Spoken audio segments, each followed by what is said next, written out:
Assalamualaikum warahmatullahi wabarakatuh. Selamat malam dan salam sejahtera. Bapak Ibu, malam ini saya akan menyampaikan tentang kehidupan yang paripurna. Ada 3 bidang kehidupan yang penting dari 6 bidang seluruhnya, yaitu bidang keuangan, bidang mental, dan bidang fisik. Nah, kalau ketiga bidang ini beres, bagus, biasanya bidang-bidang yang lain akan dengan mudah dibuat bagus. Tantangannya saat ini adalah di bidang mental itu plom, poor little on me, yaitu merasa dirinya kecil, atau HDRPM, harga diri rendah penyebab masalah, harga dirinya rendah sehingga kadang dilihat orang saja marah, gitu ya. Atau victim syndrome, merasa dirinya sebagai korban. Ya, ini selalu menyalahkan pihak lain, tidak pernah mau bertanggung jawab atas apapun yang terjadi pada dirinya. Dia berdagang, gagal, dia nyalakan sistem, kapitalis lah, bla bla bla bla, gitu ya. Dan padahal dia dagang itu ya sebetulnya mau jadi kapitalis, gitu ya, cuman kalah saja dengan yang lain. Gitu. Apapun, dalam segala bidang, apapun yang dia lakukan, dia gagal, dia akan menyalahkan orang lain. Orang yang begini nih, kadang Jack Ma menyebutkan bermental miskin, gitu ya. Susah untuk diajak maju dan mudah sekali untuk dihasut, untuk protes kepada pihak lain yang lebih besar dari dirinya. Ya. Nah, kemudian dari fisik itu ada 2, yaitu pola pikir sakit dan radikal bebas. Kalau radikal bebas itu nyata, ya, yaitu dulu radikal bebas hanya 2, yaitu oksigen dan sinar matahari, ya, itu menghidupi kita tapi sekaligus juga mematikan kita pelan-pelan. Sekarang radikal bebas jadi banyak, polusi, gaya hidup, ya, macam-macam, ya, banyak itu. Nanti Bapak Ibu bisa pelajari dan di kesehatan optimal. Nah, kemudian pola pikir sakit ini adalah pola pikir di mana dia merasa selalu dirinya sakit, ya, merasa sakit ini, jantungnya yang sakit atau apanya yang sakit. Ke dokter A dinyatakan tidak sakit, marah-marah, dokternya dianggap bodoh. Ke dokter B tidak sakit, marah-marah. Kemudian ke dokter C dan dia cerita dokter A begini, dokter B begini, ya dokter C sebagai manusia, ya dokter pun manusia, daripada nanti dibodoh-bodohkan, ya udah dicarikan aja penyakitnya. Oh ya, ini memang ada penyempitan, ini perlu dioperasi, perlu dipasang ini, perlu dipasang itu, dan sebagainya. Itu yang terjadi, ya, itu pola pikir sakit. Lama-lama kan sakit beneran. Apa yang dicari itu akan didapatkan. Kalau Bapak Ibu terus-menerus merasa sakit jantung, ya Bapak Ibu akan sakit jantung beneran. Terus-menerus penyakit sakit kanker, ya Bapak Ibu akan kena sakit kanker beneran. Ya, itu yang akan terjadi di dalam kehidupan ini. Dan tantangan yang ketiga di bidang keuangan, yaitu kita punya life map miskin, ya, yaitu life map mana bekerja keras mencari uang, ya, bukan mencari nafkah Bapak Ibu, mencari uang, gitu ya, beda ya. Kalau mencari nafkah itu normal, bisa dengan cara membangun aset, itu pun mencari nafkah. Tapi ini betul-betul mencari uang, bekerja keras untuk uang. Nah, biasanya yang punya life map miskin ini akan jatuh dalam salah satu dari 2 kondisi, yaitu sudah bekerja keras bertahun-tahun penghasilannya segitu-gitu aja, atau sudah berpenghasilan besar bertahun-tahun tabungannya segitu-gitu aja.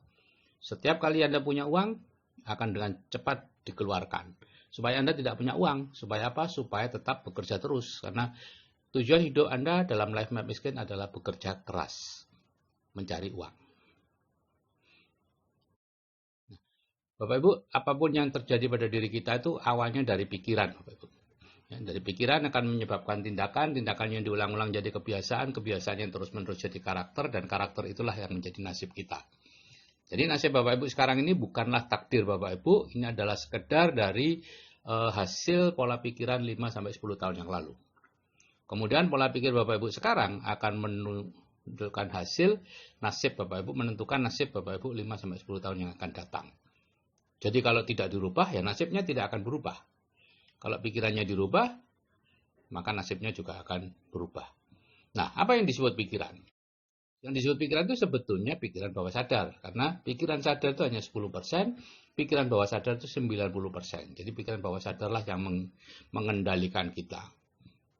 Nah, apa itu pikiran bawah sadar? Ya, pada saat kita lahir, itu kita putih bersih.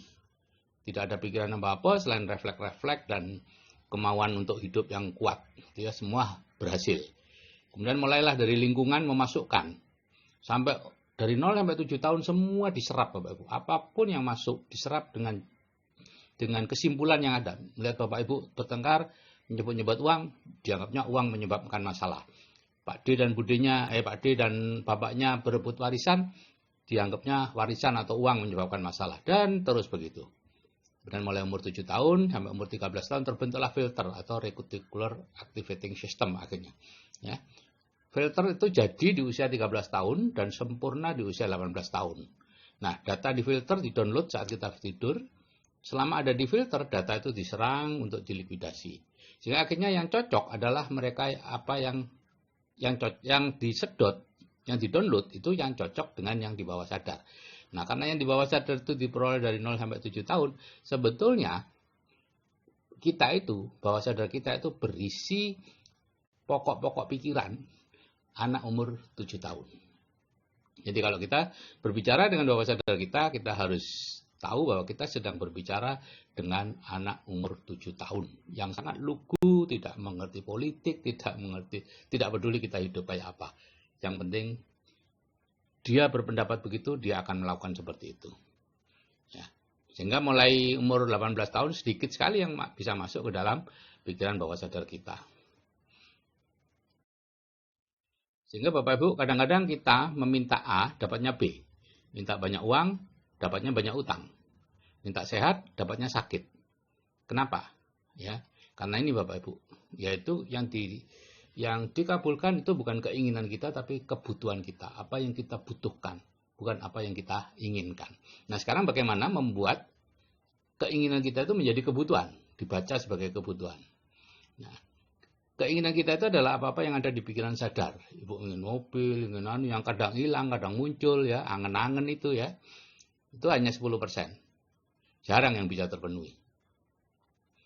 Tapi kalau bisa Bapak Ibu masukkan ke pikiran bawah sadar, dia akan terhubung dengan Tuhan, dengan pikiran suprasadar atau apapun, ada yang mengatakan semesta dan sebagainya, terserah saja. Dan ini secara otomatis terus-menerus terhubung. Inilah yang dianggap kebutuhan, yaitu apa-apa yang ada di bawah pikiran bawah sadar. Ya, ke atas otomatis yang menjadi masalah adalah dari pikiran sadar ke pikiran bawah sadar. Bisa enggak Bapak Ibu memasukkan? Gitu ya. Bagaimana cara memasukkan segala sesuatu ke pikiran bawah sadar?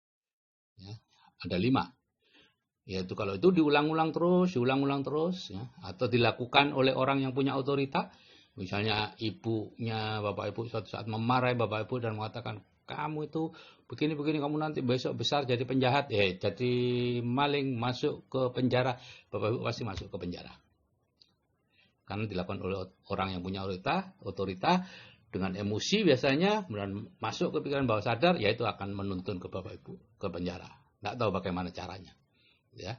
Nah, 30 menit sebelum dan sudah tidur, sehingga kalau kita tahajud biasanya kita akan dapat. Dan meditasi, hipnosis, itu pun bisa masukkan kita ke sesuatu ke pikiran bawah sadar. Nah, kami di grup WA Building the Dream itu punya senjata rahasia, yaitu 2 audio terapi bawah sadar. Ya. Yang satu memiliki penghasilan pasif 100 juta sebulan, yang satu kehidupan dengan penghasilan 100 juta sebulan. Dan ini adalah dimasukkan ke bawah sadar sehingga menjadi kebutuhan. Inilah yang kemudian dibaca oleh alam dan akhirnya Tuhan akan menuntun kita menuju ke penghasilan pasif 100 juta dengan cara-cara yang jauh lebih efektif dibandingkan kalau kita cari sendiri. Ya. Dia akan mencarikan jalan yang paling cepat, paling mudah, paling harmonis untuk kita mencapai tujuan kita. Yaitu sesuatu yang dibaca sebagai kebutuhan kita. Karena terus-menerus. Kita sendiri sudah lupa. Makanya saya katakan dengarkan 21 kali dengan benar, kemudian lupakan. Kalau bisa dengan cepat mendengarkannya. Ya, sehari berapa kali terserah. Kemudian lakukan internalisasi dengan hadir di seminar inspirasi yang ditunjuk dan mendengarkan CD-CD inspirasi itu di program lanjutan, ya.